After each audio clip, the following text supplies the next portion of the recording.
শুভ দুপুর বন্ধুরা। রোজই ওয়েদারের গল্প একটু করি। আজকে সকালের দিকে একটু ঝিরঝির করে পড়ছিল বৃষ্টি, আবার বৃষ্টি হবে মনে হচ্ছে। এই দেখো কি সুন্দর ঝলমলে রোদ উঠেছে, জামা কাপড়গুলো শুকিয়ে গেলে বাঁচা। কি সুন্দর রোদ, দেখো আকাশে নিয়ে একদম মেঘের ঘন ঘটা।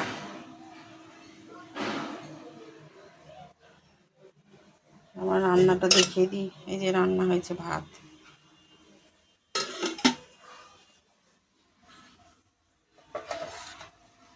এখানে হয়েছে ওলের ডালনা, ওল আর আলু দিয়ে নিরামিষ ডালনা করা হয়েছে।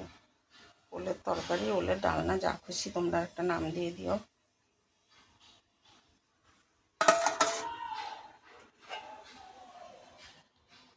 টমেটোর চাটনি, এখন আর দেওয়া হয়নি, ওই কিশমিশ খেজুর সব শেষ হয়ে গেছে, দেওয়া হয় না।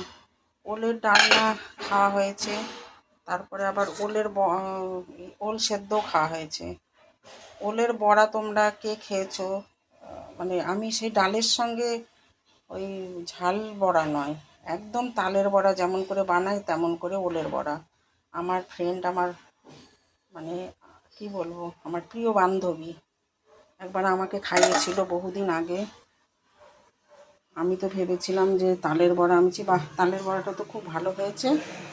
বলছে না সাথী, তালের বড়া না, এটা ওলের বড়া। তো খুব হাসলো, হেসে বলল তালের বড়া না, এটা ওলের বড়া। একদম বুঝতেই পারা যাবে না খেলে পরে যে ওটা ওলের বড়া। এরকম ডাল আছে, কালকে ডাল একটু রাখা হয়েছে।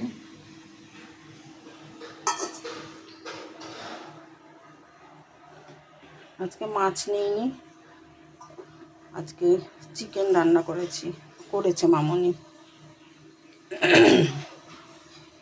আজকে আলু টালু কিছুই দেওয়া হয়নি, অল্প কিছু চিকেন ছিল। গত রবিবারের দিন 1 কেজি চিকেন কিনে নিয়ে আসা হয়েছিল। বলে এতটা রান্না করো না, কারণ আমি তো অত বেশি খেতে পারবো না, ছেলে আর কতই খাবে।